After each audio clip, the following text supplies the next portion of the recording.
Before you call this video clickbait, I just want to say that this is not a love-hate relationship. Bad gameplay is a hate-hate relationship. I mean, seriously, you've probably heard this a million times on this platform already, but I'm going to say it again. Nintendo really dropped the ball in terms of online gameplay, but today I wanted to look at the larger picture. I want to provide a new perspective on an old concept. In this video, I'm going to explain why in the grand scheme of Smash Ultimate's online mode, I enjoyed my time. Sure, someone could rationally say that they hate a game that functions like this, but for me the online mode is more of a love-hate relationship. But before we start, I'm going to acknowledge that I've been using the term Smash Ultimate Online really loosely. I mean, when I talk about online, I could be talking about shared content, or spectate, or when you use the lobby mode with all of your friends. Yep, all of them. So, just for the sake of clarity, please understand that I'm going to refer to the quick play section of online, specifically with preferred rules on. I'm limiting my criteria for consideration this much for a couple reasons, but I'll be brief in my explanation. It's the best, modern way of playing Smash Ultimate online. Let's talk about this for a moment. Best means a couple of things. Most practical, most convenient, most readily accessible. I'm going to say etc. here because I don't feel like thinking of more. Now, this doesn't mean that all these features are necessarily good. They just have to be better than the other online modes that are in this game.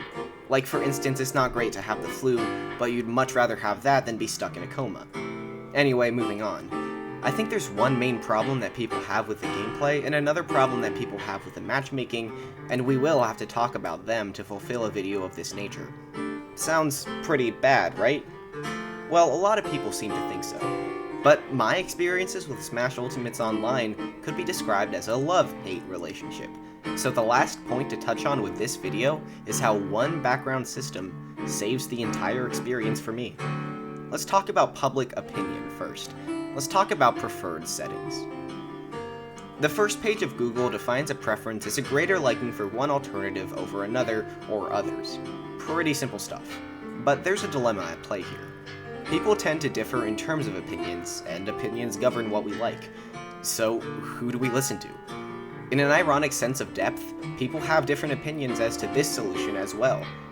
First of all, people advocate for opportunity, where if you wish to achieve something widely believed to be beneficial, society shouldn't actively hinder you from accomplishing your goals. Second of all, some people say that everyone should be contained in a pragmatic sense of equality. Everyone is special, so no one is special. It's only fair, right? These same principles actually apply back into Smash Ultimate's online as well. Not everyone wants to play the game the same way. As much as it pains me to say, there are people that choose to play time mode. Of course the devs understood this is a multiplayer-oriented game after all, so the question becomes, which solution did they pick? It was oriented towards the second proposal presented, but taken to the extreme. Oh, you prefer to play 3 stocks, small battlefield, no items? Well, little Timmy here likes Great Cave Offensive, so have fun. Am I being unfair to the developers? I mean, this vast subjectivity in terms of preferences can't really be regulated, right? I don't have to answer that kind of question, actually, because the answer has appeared in past games. Back in Smash 4, 3DS and Wii U, there were 2 distinct online game modes, for fun or for glory. This slight but significant design change does wonders in terms of bridging the gap between casual and competitive, by dividing the target area in half based on preferences. But the system we have now just falls back onto a rudimentary, subjective take on preferences. Secondly, we do need to talk about the gameplay itself. A quick Google search will tell you that Smash runs at 60 frames per second, and good for it. Even I don't run at 60 frames per second. I'm gonna pause for a bit here and give a quick disclaimer. This next section gets a little number heavy, and I'm by no means an expert. If your research happens to conflict with mine, feel free to let me know. I won't do a thing about it, but I will thank you for commenting and helping with the algorithm. Anyway, moving on. The controls of Smash largely feel responsive and fluid, which leads to the pick-up and play nature of this game. You don't have to think all that critically in planning your next attack, you just attack. And if you overextend, you recover. And if you play online, none of this is true. Input lag is the bane of a game like Smash Bros. Basically, if you were to push a button, it takes time for that button to communicate to the game and tell it to do something. This delay is next to unnoticeable when playing the game in person, but as you've probably guessed, everything goes downhill when you go online. So how long is the delay?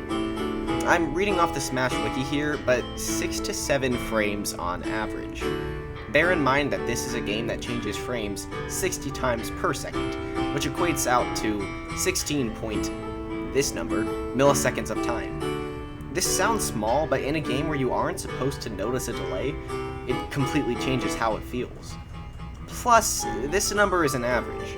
There are cases where I'd rather not play at all than try to scrape out a win. Taking myself out is honestly better than the Smash Bros. Equivalent of waiting upstream. I'm sure this is self-explanatory, but this problem is largely due to connectivity issues, which means that if the person you match with just happens to be playing on Wi-Fi at a fast food place, there's nothing you can do about it except for lose intentionally. But then you lose GSP. What is this? Well, it's actually the system that saves the game for me. Smash Bros. Doesn't deliver a plot-focused story. This doesn't count. But that just means that makes you the protagonist. A protagonist who can assess their skill online by looking at GSP. Global Smash Power is a number that tells you how good you are, plain and simple. For example, if you have a GSP that's around 5 million, you're better than 4,999,999 players in the world. Around the time that I started playing online, all my characters started at around 7 million, but this number raises as more people buy copies of Smash Bros. I think it's at about 9 million right now. All of these numbers culminate into a mode known as Elite Smash, a mode where you're almost guaranteed to be playing against someone really skilled. I mean, since at the time of making this, the GSP required to qualify for Elite Smash is around a 10.5 million, the people you're facing are better than around 10.4 million people. But when I played, Elite Smash really wasn't the state of play, it was more of a destination. Something to unlock for every character on the roster. So close. Seeing as I considered myself the protagonist of my own Smash Ultimate experiences, I battled without really giving it much thought, aiming only to win. And sometimes I would. I'm really good with Zelda, like, check this out.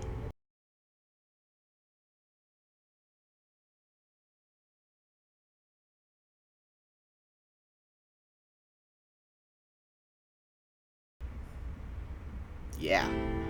But sometimes I would lose. Similarly, there's times when I'd be on a winning streak with some characters, but on a losing streak with others. And it's frustrating. No one wants to keep losing, especially to Mario's back air. Like, seriously, this kills way too often. It got to the point where some of my bad characters were at about 4 million GSP, but this is where I was more determined than ever to pull out a win. This was around the time that I came to my realization. The people you're fighting against all see themselves as the protagonists of their own stories. These people have lost so many times that they power match with you, and you just beat them. You just continued their losing streak. You're no better than someone that won't stop spamming Mario's back air. You're the antagonist to them. As quaint as it sounds, Smash Ultimate is a game that taught me to consider other people with respect. People play video games to win, yes, but more importantly, they play video games to have fun. Competition is the fuel to burn Smash Ultimate's fire, but that doesn't mean that competition needs to be toxic. All too often, I used to find myself spamming cool, or phew, close one, whenever I won with an advantage. But after thinking critically for a moment, and remembering how those back-airing Marios treated me, I now respond with something along the lines of, "You're pretty good." Just remember, that little Timmy who spent money to play online and didn't even get to play on Great Cave Offensive, now has to get through a greater amount of lesser quality gameplay, all because of you. To conclude, Smash Ultimate's Online is pretty sad gameplay-wise, but that didn't stop me from enjoying it. Just the ability to pit your skills against an actual human instead of a level 9 CPU is really gratifying when it turns out in your favor. But don't let that go too far. Either your skills were superior or you lucked out on that win, but at the end of the day, that's another human that is experiencing the opposite effect. And this is the end-all be-all when talking about my love-hate relationship with Smash Ultimate's online mode. No, the gameplay is not nearly optimized, but that doesn't stop the ideas behind the gameplay from going a step deeper. As one human to another, should you consider the people you beat as just an asset? as a means to your ends, just like potentially all the other people that have beaten you? Or should you write a letter to Nintendo, outright begging them to take Mario's back air and nerf it into the ground?